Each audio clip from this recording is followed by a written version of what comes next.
Evening all. We've just seen an absolutely magnificent game which we're not going to tell you the result of. It was between Aronian and Mcshane. Okay, I'm with my good friend Chris, and hi Chris. Yeah, hi. Should we take it from White's point of view or Black point of view? What do you reckon? Yeah, let's just keep it that way. I think we never switched sides here. Right. I never will switch the board. Yeah. I did. I'm not sure. It might tell something about the game's result. Yes, there was no indication at all by what I've just said about the game result. So if we Aronian playing White played D4. Yeah, and just quickly, it's another game from this Tal Memorial tournament. We're in round 3 now. And if you look at the standings, Aronian is on +1, so he won 1 game and drew yesterday, so he's in quite good position in the tournament. But Mcshane lost the first 2 games. Yeah, and he's already, if you look on just on paper, he's quite an outsider in this tournament. He's very strong, obviously, but it's not quite up there. There might be the idea that Aronian thought, okay, I need to win this game. Yeah, and it really shows in the opening here. Not at the outset, but quite quickly we see that we've got an uncompromising fight ahead. So it starts out relatively, conventionally with the Slav defense. So knight f3, knight f6, down Slav, yep.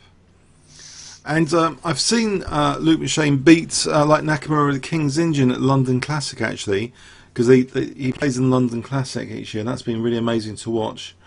And he also beat Carlson as well in London Classic, white side of an English opening.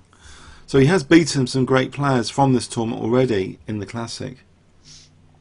Yeah, sure. I mean, right now he managed to get his rating to a level which much more reflects his true playing strength. I guess he's on 2.7 a little bit, 2.703 or something. Yeah. Or do we have here 2.706 or whatever? Yeah. So it's like top 40 or so in the world, which maybe quite fits his true strength. He was just a couple of years ago on 2.620 or 30 or something, and I think this didn't really fit with his abilities. Of course, he's no professional player. You need to take this into account. He's got a regular day job and just plays those tournaments in his free time, so to say. Was it Goldman Sachs? He's well paid, isn't he, in his banking? Yeah, I think he's in investment banking, so he's not really a full-time professional. Okay, so but we got this A6 line. I'm not quite sure if he played this before or often even. I didn't look that up, but of course it's a very common opening nowadays. But Bishop G5 really is a huge surprise here from Aronian. This is quite an uncommon move nowadays. When this variation sort of became popular, which is the early 90s, mid-90s, this Bishop G5 was one of the first moves that White tried, which, of course, it's a move which makes quite some sense at the outset, because it's a usual move against A6, against E6 also, so it makes a normal impression to just develop the bishop. Yeah.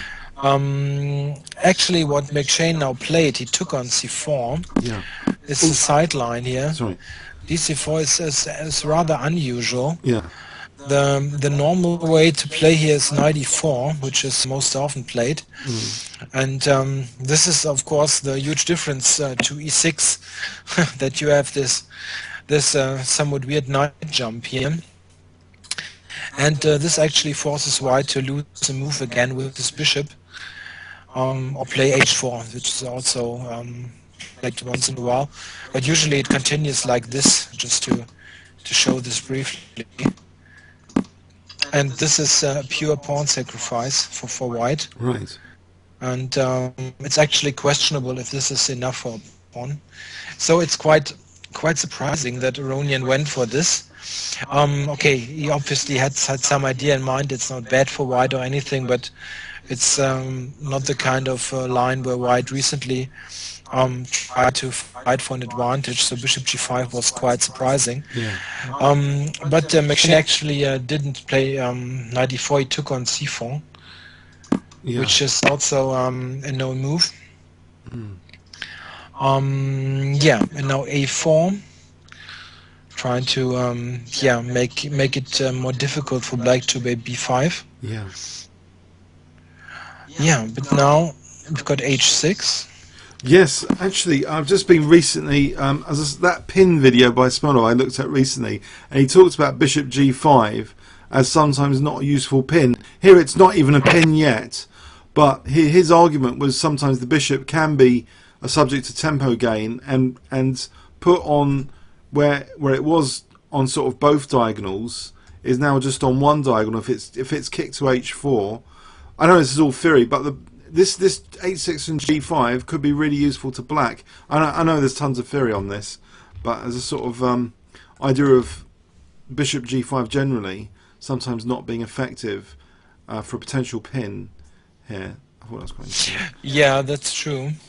I mean, here h6 is just gains a move because white doesn't want to take on f6 anyway, which would be just anti-positional.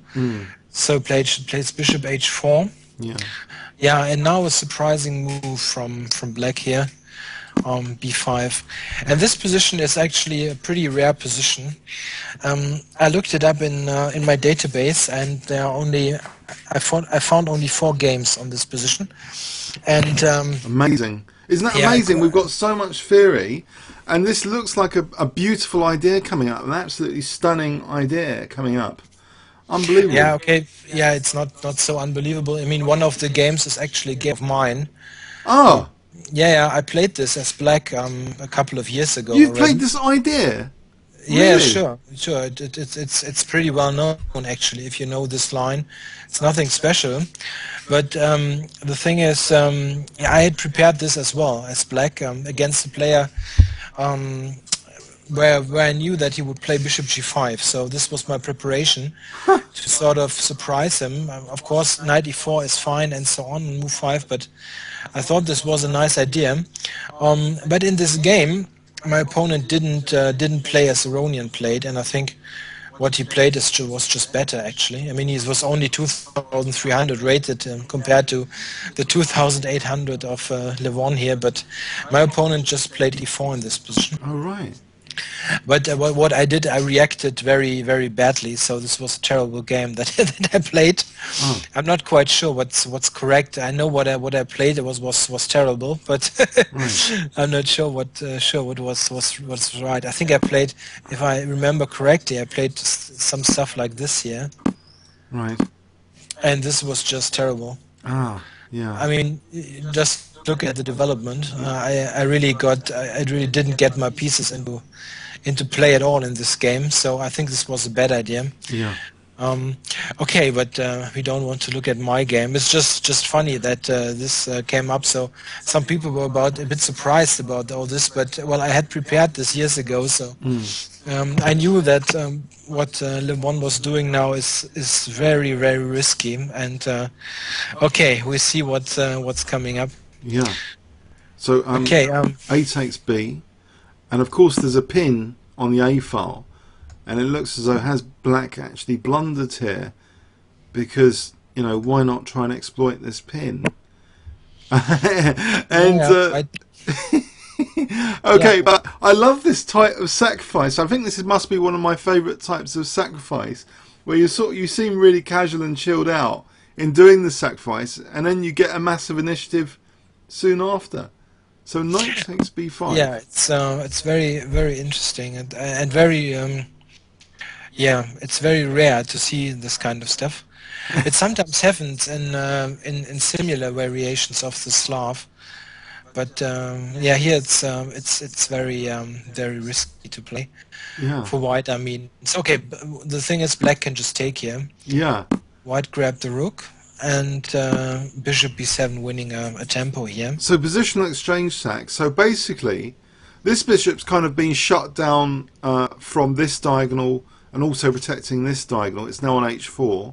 This bishop's brilliant. Control of e4 is brilliant. This e6 is going to be really dangerous soon for the bishop b4 check. Yeah, this also shows the merit of this h6 move here. Without this move, it would be just nonsense here. Yeah. If he wouldn't have played h6 and bishop h4, because let's advance 2 moves. White retreated the rook. Yeah. He's got no better square here, and yeah, now black won a tempo here with the g5, and then played e6. Actually, it's also possible. It's not sure that this is good, but it also would be possible to play e5 even. Blimey. Which is the more brutal way to try.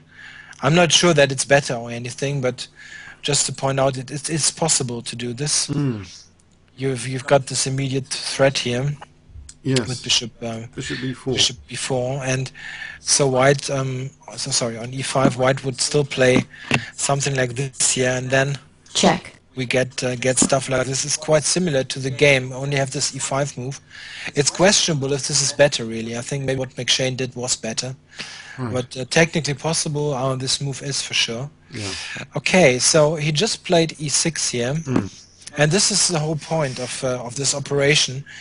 Yeah, the shot of bishop here on g3 doesn't help in defending this diagonal here, and black's bishop coming to b4 is just a super annoying motive. Yes, it's just amazing how, you know, if white tries to like fend off, it will backfire. Say queen d2, you just play knight e4 anyway. Say here, you just take, and then you play bishop b4 check, winning the rook. Check. So nothing really works, is it? I mean, against this check, it's uncomfortable to stop this check. Yeah, it's really difficult. So he went e3 here. Yeah. I mean, what else could he try? If you say, let's say, a move like queen c2, just briefly, check. Black can also check here. And yeah, then you need to play this ugly move, which you didn't want to. I mean, this is not playable for white. This is even worse looking than the game. There looks to be bishop f3 and queen d4, maybe. Yeah, this is sort of, if nothing else, you can play this. But you don't want to give up this bishop that easily, because it can also just harass the queen here with bishop e4. Yeah, all kinds of stuff are good here. It's actually I think the most difficult in this kind of position for black is to choose from so many nice looking possibilities. So I think in comparison, what Aronian played is certainly better. So e3, check. bishop b4 check, and king e2. And you know what really amazes me about this here is look at the times. I mean, Mcshane has spent about an hour already.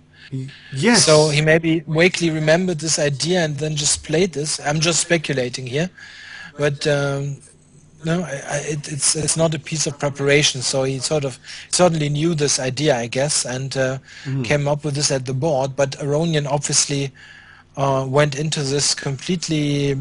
Yeah, willingly. Yeah, it's not an accident or something that he sees playing instantly. And I don't know. I mean, you need to be very, very brave to go into this position, sort of voluntarily, right?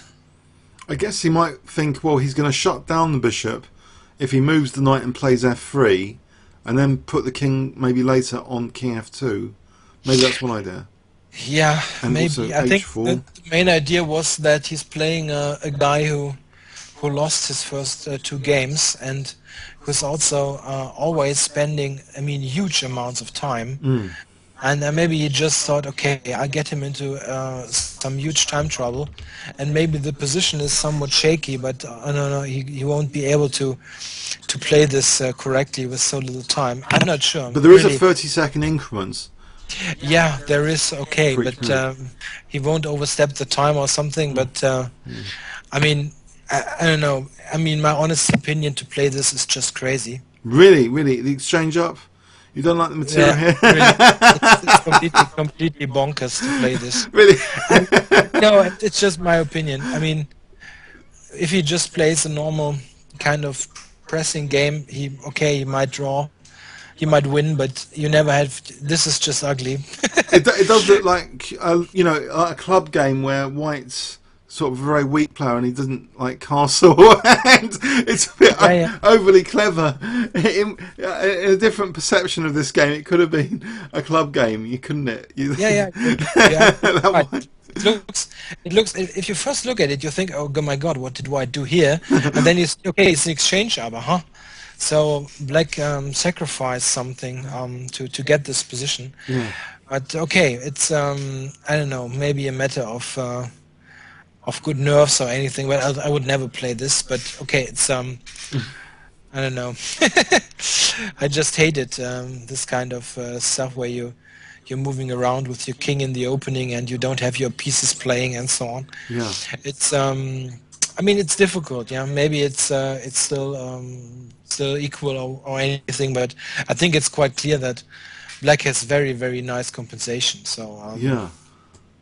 Okay, but let's get on here. I think what Mcshane played was very nice here.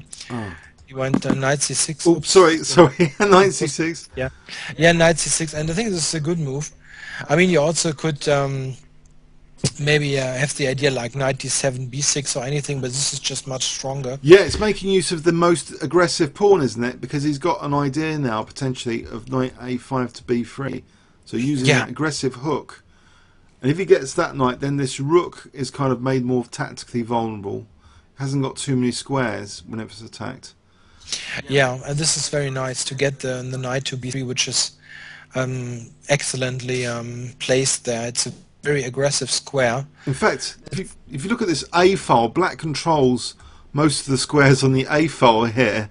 Yeah, White's rooks are both a joke. The H1 rook will take ages to get into the game, and the A1 rook soon will only have 0 squares. So if this knight comes here, it's another square on the A file. Total A file domination. In fact, almost. I think it's really a miracle what White was thinking when he got into this. Okay, but whatever.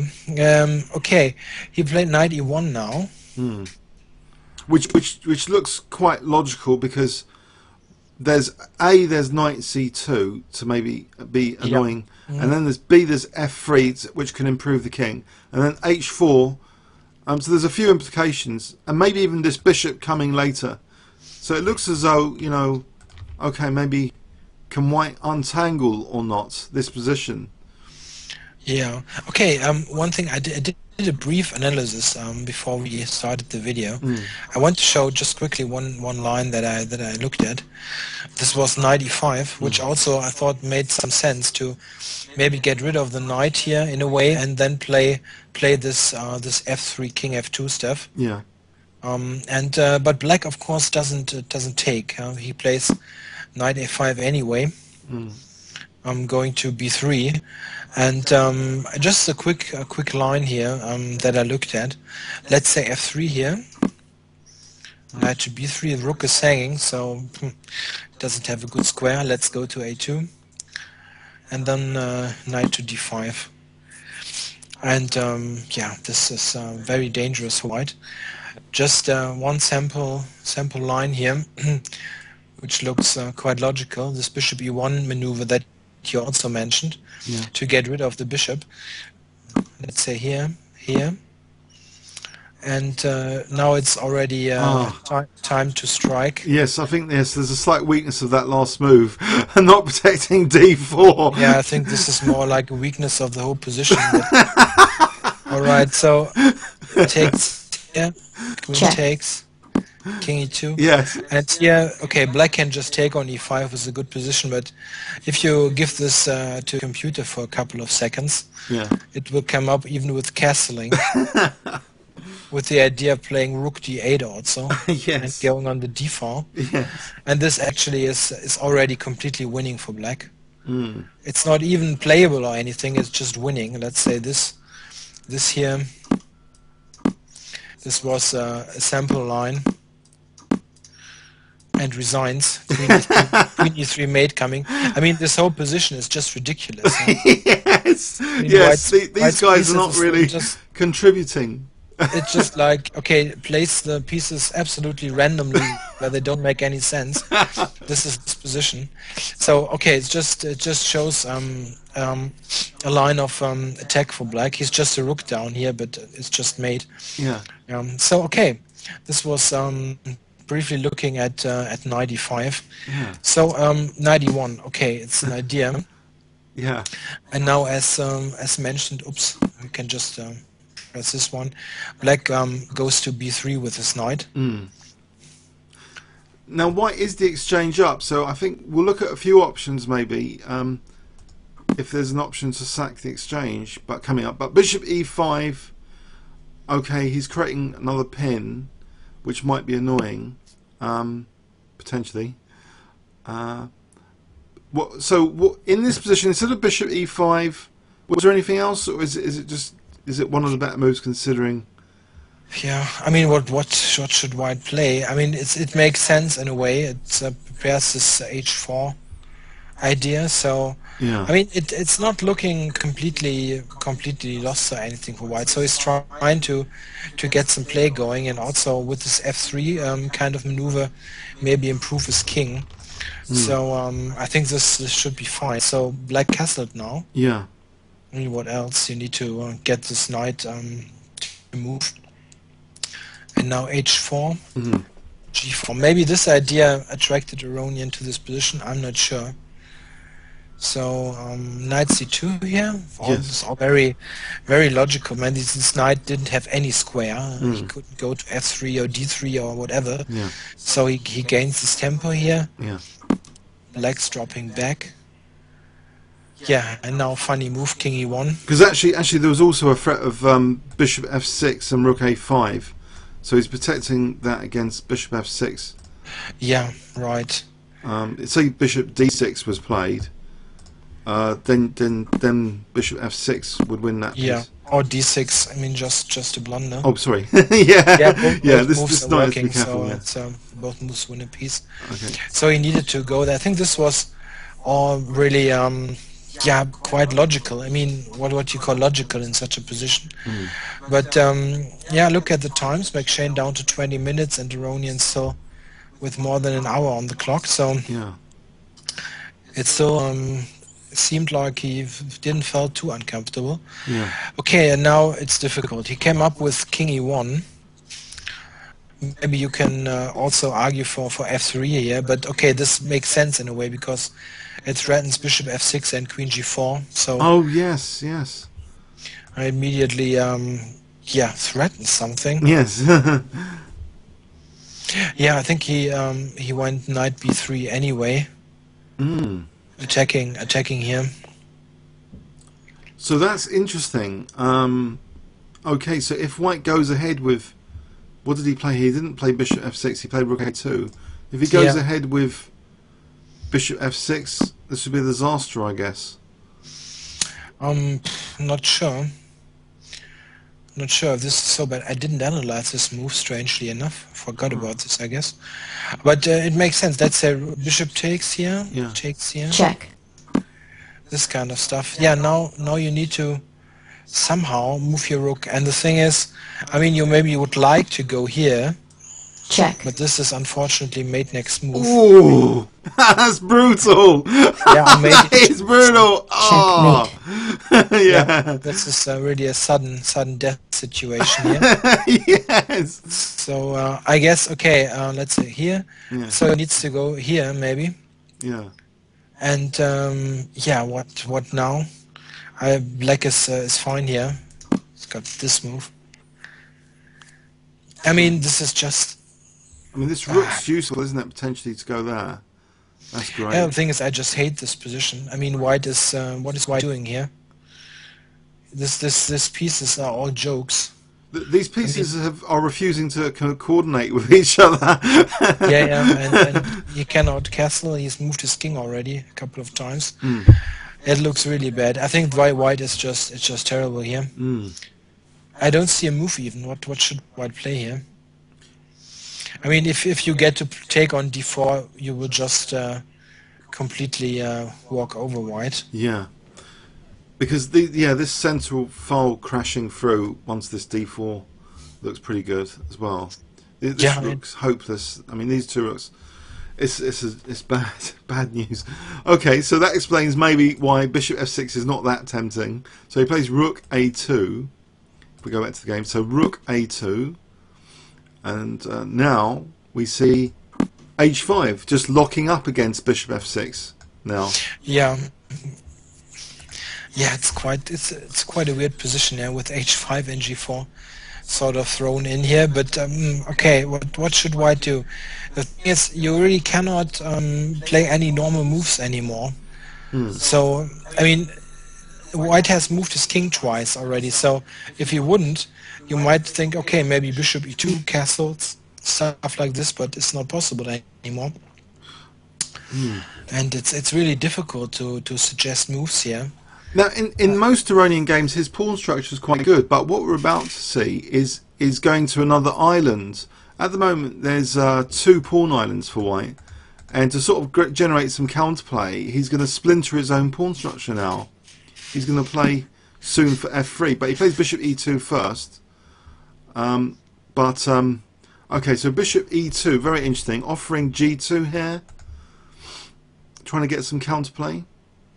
Yeah, I mean, I'm not quite sure. Maybe I'm seeing all this too negatively, but I think his main idea was now to play quickly and get him into huge time trouble, so that he might screw up in time trouble. This position. I mean, the position itself is just terrible for white. So I don't know. Maybe I'm too pessimistic here, but I think if he would now think 30 minutes, he won't come up with a good move anyway, and it would just help Mcshane to sort of work out how to progress here.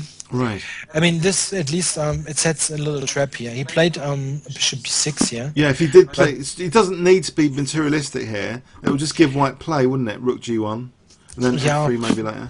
Yeah, the thing is, it's not just play. Oh, bishop g4 is mating. not mate, but it's bad. Yeah.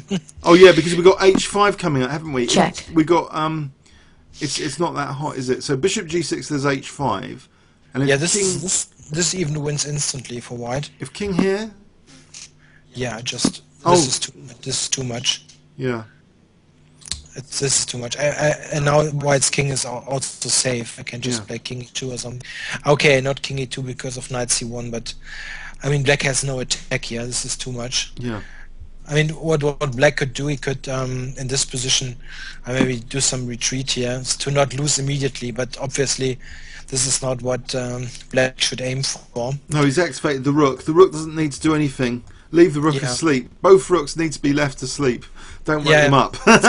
Whatever you do. It's completely necessary to take. And he played this very nicely. He played bishop d6 here, which is sort of, I mean, even in this very messy looking position, it's still common logic here to exchange white's only active piece, which is the bishop. And you see the position really collapses quickly after the bishop is exchanged. What should white do now? He played f3 here. Oh dear, I just couldn't believe this game now. F3 looks something's gone really badly wrong for white if he has to play f. Just all this structure is getting torn to bits. One funny line here. What I looked at briefly rook a7, trying to activate here, because I sort of think, okay, black doesn't want to take on g2, because it just can help. It only can help white in it. So maybe this move is not too desirable. So maybe let's go here. Just centralize this. And now a funny line, which isn't necessarily forced, but I just want to show it because it's quite nice. Let's say here to protect g2 finally, and we getting some sort of coordination going. Let's say e5. And what should white do now? If, for instance, he takes here, black just recaptures, and this is just a terrible position to play. What should white do now? You just improve your pieces further. Let's say knight d4, rook d8, and black just has an attack. This piece is just not playing. Yeah, not playing. Yeah, totally. Yeah, and an even funnier line here, which is absolutely cool. So black playing e5. Let's say white tries this move here, which looks clever at first sight because the knight doesn't have any squares. Yeah, you sort of think, okay, I need to exchange on a1, but black has this nice move. Blimey. And this wins outright. Even. Why, because of d3 coming out? Yeah, totally. It's totally over. d3. And look at those pieces. Isn't this nice? It's funny. It's funny. Yeah. And now black can simply improve his position. Yeah, the stuff like this here, you can just play just like nothing special is happening. And this. Yes. It's just a funny line that I came up with, and white is completely shredded here. Yeah. Yeah. I mean, black has just a very, very strong attack, and it's just basically for just an exchange. Yeah. Yeah. So okay, rook a7 didn't really it's an improvement, isn't it? So well, he went f3. I think it's sort of understandable to try to open up the king side where maybe you get a little bit of something against the king. It didn't really materialize, but no, it's understandable that he wanted to complicate matters further. Sometimes you simply cannot be resourceful if you've been if all your pieces are disconnected with each other. It's difficult to be resourceful. I mean, you only can find resources where they are. I mean, if it's just no. I mean, but I think this is quite neat. If this pawn goes like this, we're going to have a weakened diagonal. I think that's quite a neat aspect of this position coming up. Yeah, this comes up quickly. He went the knight to d5. I wondered why he didn't take on d5, but I think it's mostly it's a sort of other move order. It doesn't change so much because white took on g4 now to get a bit of something on the king, and now he takes on e5. Yeah, and beautiful. Gets his queen into position. Yeah, and I mean, you always need to think, okay, black has sacrificed an exchange here, but what is this rook doing? Yeah, I mean, the knight on b3 is just so much stronger. Yeah, it controls the rook here. It's got d4 under control. It's just hidden this white massively. I mean, white's queen has only one square where it could go to, and this is the great square b1. So isn't that amazing? You can get such a high FIDE rating and get a position like this still. I mean, you must have. I don't know. I mean, it's not a matter of playing strength or anything. He just had a completely wrong idea in the preparation or whatever. I'm not sure. Or maybe, I mean, no idea. Maybe it is that he somehow prepared this, let's say, to move 14, 15, and then somehow had an idea which simply was not working at the board. I mean, it's possible. It's hard to tell. It's really hard to tell. I mean, now you look at it and I think, oh my God, it's terrible. It's horrible. But he certainly had some idea when he went for this. Yeah. Yeah, no idea. Okay, but let's continue here. I think, I mean, obviously when I did this brief pre-analysis here, I used the Houdini engine to check the tactical lines because I didn't have the time to look at this myself for 3 hours, and for a while it already gave this position as clearly better for black. Yeah.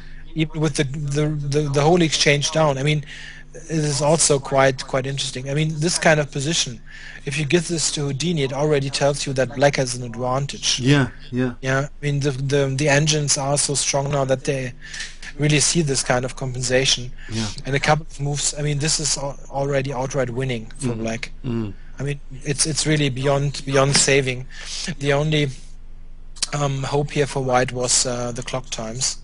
Yeah. I mean, the Aronian still had lots of time left, and Mcshane down to 7 minutes. I think when I was following it on a site called Chess Bomb, and I think Bishop F3 was given as one of the stronger moves anyway, in the circumstances, to play Bishop F3 here, because they have a real-time engine running when you're watching. But yeah, the advantage was for Black already. It's just ugly. I mean, I forgot to show one line actually. Oh. Maybe I should do this briefly, because it makes quite some sense, this idea. If White would have taken here, and then King F2, which was actually, I think, a line that I thought when I watched the game live, because this looks, I don't know, a bit like coordination for White. No? This King on F2. Yeah. Covers some sensitive squares, and maybe you even can get your rook into play at some point. Yeah. Here Black can actually just play F5. Ooh. Yeah, I mean, need to protect this pawn here. Yeah. White can take. You can just take with the pawn and get a huge attack on the F file. And what's White supposed to do now? I mean, you cannot really... Say, give White rook E1. Is this queen coming down, or say rook E1? Yeah, this here. Yeah, it's pretty miserable. You're gonna get mated. The king's gonna get mated with G3 and Queen H1. Oh man! Pretty miserable is good. I think it's outright losing. I mean, that's if you give White, I mean, checkmate. Yes. And I mean, what's the idea to prevent this? It's hard to see. Yes. I mean, let's say I don't know. What move should White try here? Maybe back here and then this kind of stuff. It's always fun to have the king as a target. Really, this is a good thing for the memory of Tal, isn't it? Because Tal had kings like this, didn't he? The opponent's kings getting slaughtered like this. Checkmate. Okay, yeah. So it's just a fun attack here. Don't you think this game's the good memory of Tal so far? The best memory of Tal this game so far. Yeah, it's a very nice attacking this, of course. Yeah. Okay. This wouldn't have helped really. So, okay. Back to this Queen B6 position. So he went Bishop to F3. In fact, sorry, for islands, would you count these as two different islands technically? I saw one commentator recently treat them as, if you have pawns like this, they're actually two different islands. So 2, 3, maybe 4, 5, 6. I don't know. I don't count islands if I get mated. It's more important for me not to get mated. I would count. I mean, technically in endgame, yeah, these are maybe 2 islands. I don't know. I don't count really in the game. I'm just looking at the structure and I don't know. The weaknesses, yeah. I rarely count really. I just look at the position as a whole, how it looks to me. Yeah. So okay, but here it's just it's more yeah, a bloodthirsty affair. He just took on E3 here. Yeah. And broke through. I mean, we could maybe look at other moves. Could White? I mean, White cannot even protect E3 here. This is just. Oh, what about Rook? Say Rook H3. Should we put that on the board? Yeah, you're right. You're right. And then Rook D8. I actually had a look at this Rook D8. And what now? Yeah, I suppose there's a threat of, say, well, multiple threats. Yeah. Okay. Let's say here, and then you've got this nice move. Ah, with the idea of Queen G1. Yeah, we've got space invaders here. Oh, blimey. And now this one here. Oh, that knight's very, very useful, isn't it? Oh, it's this is just great, yeah. White are so miserable, and I mean you cannot cover F2. I mean you can do this desperado move, and then next move it's Queen F2 checkmate. Yeah. It's just terrible. Yeah. So this wouldn't have helped either. So he went with this Bishop F3, after which Black could just take here. And he's down to 5 minutes. But okay, 5 minutes it's not a lot of time, but I mean we play 5-minute games all the time, so yeah, You sometimes even manage to win a one position. But to get to move 40, he'll get the recharge of time at move 40. So it's 15 moves, but it's 30-second increment per move. Also right, yeah. I mean, even if he would have just 5 minutes without any increment, I think he would have managed. Okay, so white needs to take. What else is there? Check. And now the queen comes in.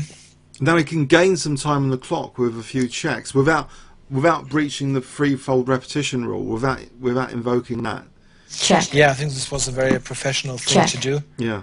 To just Check. repeat here. Yeah. And Then change now, here. yeah, and now with the bishop f3 to continue play for win here.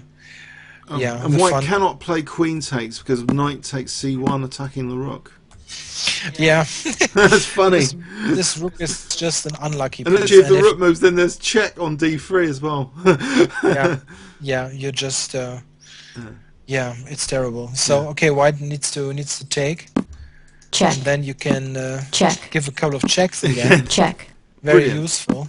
Yeah. So and now you still have 5 minutes and something, Yes. but only 6 moves to go. So this was very nicely done. And some people thought that he might bottle out for a draw, but it would be such a waste and tragedy if he just did a draw by repetition, just because his opponent's Aronian. He shows no fear, and that's brilliant. And he doesn't want to be the tournament bunny to be beaten up by everyone, because once they sense weakness in this kind of tournament, they'll just go for him after, wouldn't they? Yeah, I mean that was actually what Aronian was trying here in this game. Mm. This was the kind of game where you sort of risk a lot as white and trying to win against a person who you might think isn't in his best of form or is already a bit of, I don't know, in a bad moral because he lost 2 games already or whatever. Yeah, in one game he just seemed to get destroyed actually by someone with white. I don't know if you see that treble sort of battery. We might go over that game later another time. That was a bit unfortunate. Yeah, he didn't seem to have dynamism at all. It seems to be about dynamism, doesn't it? In these games, who has the dynamism often seems to win. The pressure, the dynamic play. Yeah, sure. White didn't have much fun with his extra exchange in this game. I mean, Yes. Black had all the play, so. Yes. I It's mean, a good okay, gambit. so what? Let's wrap this up here. He played Queen to F4. Mm. Yeah, and this is just a good move. Was threatening? There's a threat if he wants some knight c1. Yeah, he's got knight c1, knight d4 as a threat. Also, yeah. and also rook d8 to d2 or rook d8 anywhere on the d file. Yeah. So very very nice already. Yeah. So white chose queen h2, which I wasn't expecting at all, but queen h2. Okay. So he's offering f3 here. I mean, it's already a dead loss, yeah. But just a sample line. What I was briefly looking at was this move also, rook d8 and then rook d1. I thought this was also making some sense for white. Mm-hmm. But Check. you get this kind of line here. Now you need to step up. Otherwise, you get let's say this here. This Check. is already completely. Oh, you win the rook. Yeah. Yeah, Check. Or the queen. Alternatively. Check. Check. Oh, brutal. Yes. Yeah, but you can also win queens or whatever. It wins. Everything wins. It's like we're kicking a So, football here in this game, in the variations, where the football's like the king, being Check. kicked around, dribbled around the ball.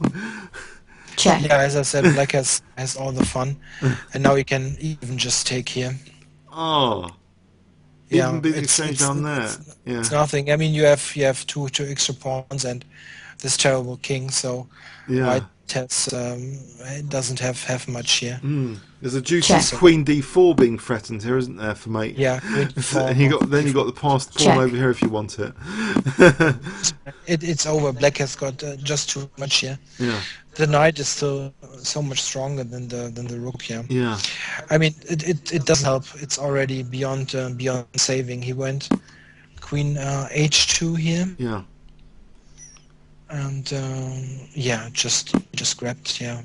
to get access to the e4 square, knocking out that pawn, so we can carry on with checks and then threaten things like queen Check. b1 if we're careful.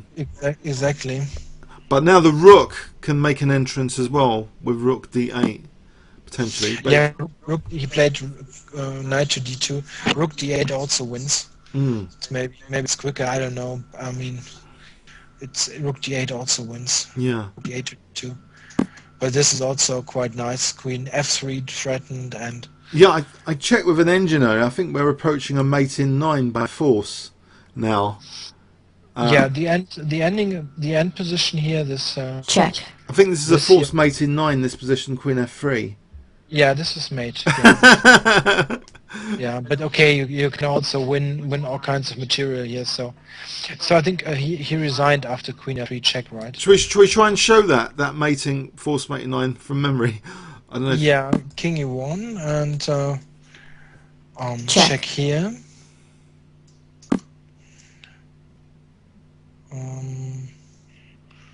Not quite sure. I think okay, this one. Yeah, this That one. looks good for rook d8. Yeah, because we're woven a mating Check. net here, haven't we? Yeah, and even allowing the check is part of it, just because it's only a temporary inconvenience.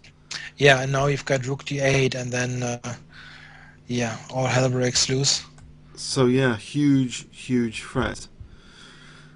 And now, I mean, this one. Oops, not this one. Rook a6 to have rook d6 on rook Oh d8. right, that's an interesting resource. Yeah, considering the circumstances. Yeah, and now you can. check, I mean, now you can win Check. the queen already if you want. Yeah. But I mean, Check. to show the mate actually. check, check, Oh yes, the beautiful. Checkmate. Yes, this is what I had on the board earlier with my funny stuff. So it's Yeah, this is the mate which didn't appear on the board. there's so much entertainment value having a king to kick around. We didn't have this in much in the World Championship match that we went over, did we? These are really fun games. Yeah, this is fun, but I mean, none of both participants in the World Championship would be playing this kind of stuff as white. I mean, this is really a bit of a mystery. I'm very interested to hear his motivation in allowing this kind of position. I mean, not this kind of position. I mean, the position earlier. yeah, I'm at a loss. I'm really at a loss.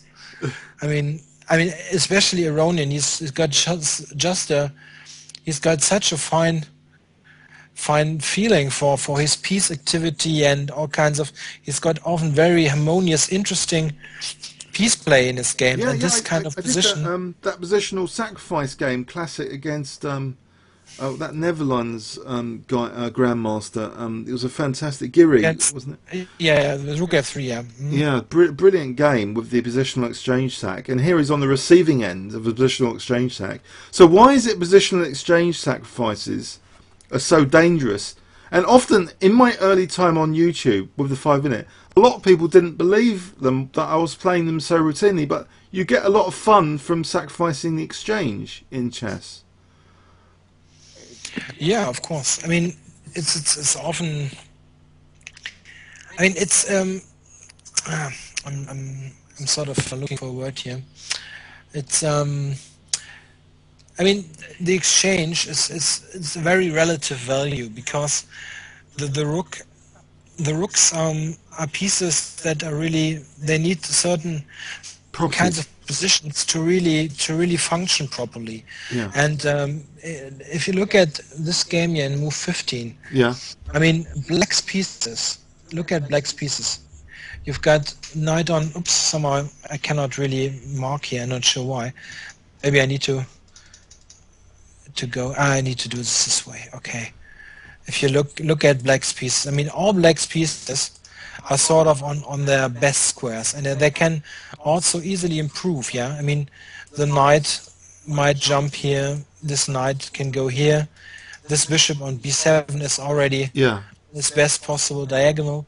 This bishop is controlling squares. I mean, these pieces control lots of squares, and they're very, very actively. Also, they're also near White's king. I mean, no, knight e4, knight to b3, all near White's king. So that and this rook here doesn't control any square. I mean, it cannot go anywhere, and this rook is doing nothing. So the exchange it's very difficult to activate those rooks. I mean, in I don't know. I'm not sure if I'm getting the right words here in English. So in German, I always say, well, White. It's hard to see how White would get into some sort of realization phase here in the game, where he just realizes his extra material, like a slow position where you slowly improve, and you can do all these little kinds of moves that improve your position, and at the end you win the end game. I mean, it's hard to imagine how White should manage this. He would need, I don't know, maybe like 7 or 8 moves in a row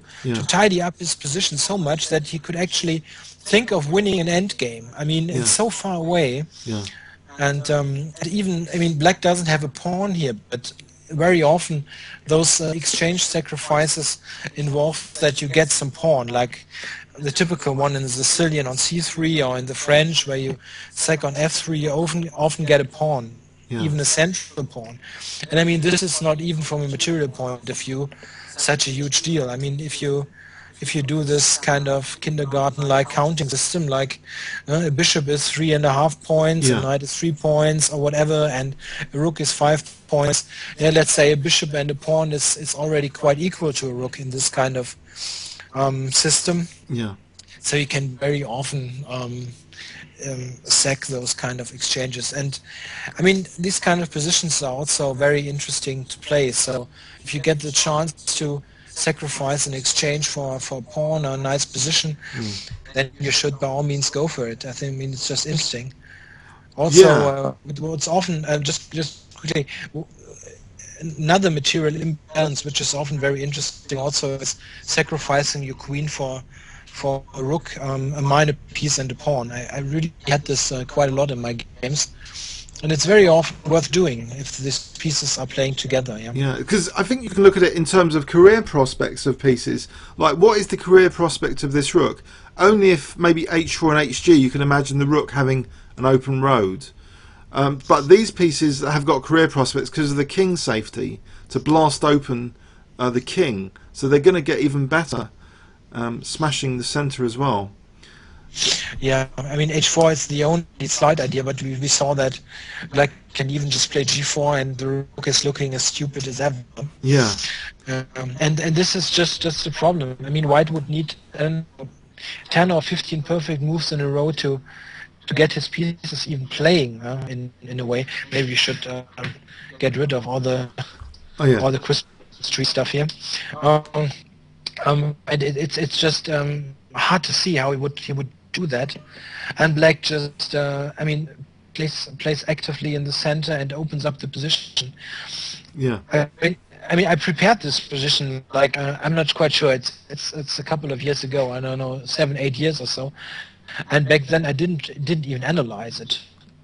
As Black. I mean, I know. Back then, when I was so far here in this position, I just thought, okay, I mean, this position I just play. I don't need to analyze it as Black. And I was absolutely amazed to see this on the board today. Amazing. I don't know what is he doing? So you actually played this, and that game you ended up losing because you gave White dynamism. Did you? Did you end up losing or drawing? Or? Yeah, I lost very quickly. He played as I mentioned e4 here in this position. So it's not so interesting, really. But you gave White the pressure rather than you having all the pressure, unfortunately. Yeah. But I completely misjudged the position. But I don't remember exactly even if I played this first or whatever. I mean, I was just completely destroyed. Yeah. I think this pawn chain, it's important to have this pawn maintained on c4 often. And that was brilliant usage of it with that knight, slow knight maneuver. You're absolutely right. I think this is also something I learned from that game that I lost. That it's very integral to Black's strategy here to maybe maintain this pawn, because it also hems in this bishop. Yeah. And in the game that I had, I mean, it was something like this. And I mean, what's Black's extra pawn is just nothing, and White could just develop, and Yes. I know it was terrible. You've given open roads for the rooks. The rooks are brilliant career prospects on the Yeah, E and C files. Absolutely, And yeah. the bishop's got career prospects as well on the weaknesses. Should we do an overview and summary of this game just quickly? Yeah, sure. Okay, so a Slav defence which is full of surprises still. We thought the Slav maybe was a bit dull from the recent World Championship match, but this shows some of the more very super exciting sides of the Slav personality. This when you go into this H6 and G5 business. But here, yeah, that bishop. Now this pure exchange sacrifice, this casual kind of which supercharges the fianchetto with bishop b7, and Black's pieces are all very nicely centralised now and improving. So this knight is destined for a very aggressive square soon. But first, the white king is dislodged, which means the connection between the rooks is in question. The general coordination of white's pieces is going to be hard to factor in king safety. This beautiful knight manoeuvre first was the prelude and G4 shutting down this rook, making sure no, it's not having an easy career path from the H file. Just keep that rook inactive. So here, king E1 setting up, it seemed, a threat of bishop F6 and queen G4, but that was kind of ignored just with knight B3. And now it was shut down, that possibility, in any case. So this rook's still looking silly. This rook's looking silly. So bishop E2, and now this really wrecking white's pawn structure to really start to do damage on the dark squares and this diagonal now after bishop E5 is coming up here. This whole diagonal is now shattered with E3 as a major target, very, very difficult to defend. And this queen's pretty fantastic on this diagonal, even if white did try rook H3, but he just gave up that pawn. The queen's invasion here, setting up all sorts of horrendous tactics now. But this was very nicely played to gain time on the clock, these repetitious checks, because every time there's a repetition here, 30 seconds for Mcshane to come back on the clock to try and get to that move 40. So bishop takes F3 because of this idea of attacking the rook. And then we see now pouncing with queen F4, so avoiding repetition check. No, he doesn't need to. He can carry on the exchange down. It's a crushing position. There's all sorts of ideas here. And in the game, he makes use of the knight rather than just rook d8. He plays knight d2. And now this is a forced mate in 9, believe it or not. And here it's actually Aronian just resigned here. What a fantastic game. That really is inspirational chess to show that even against, you know, one of the strongest players in the world, you can do a very powerful positional exchange sacrifice and make the opponent's pieces look really silly for most of the game. I'm really impressed. Yeah, I think it's certainly a game that the white player prefers to forget quickly. Yes. Oh dear.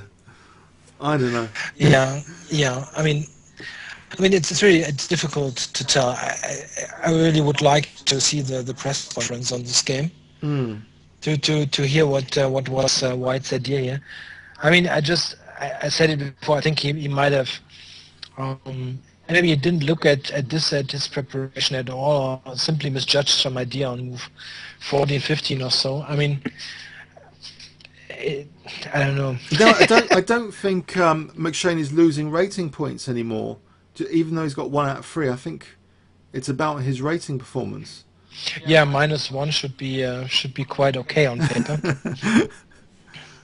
Yeah, the tournament I think it's very interesting up to now. We've got very interesting fighting games. Also, another great game today was Grishuk against Morosevich. If it weren't for this really great upset here, Aronian being beaten with white, I think we could have covered this one easily as well. And yeah, now after 3 rounds, we've got 2 tournament leaders. I think Rajabov with 2 out of 2, Should we consider? 2.5, and the other one is Morozevich with 2.5 also. Yeah. Yeah, maybe we should consider more than one if we get time, but we won't promise anything at this stage. Yeah, we'll discuss that together after. No, but this game of the day, yeah, this is a really cool game.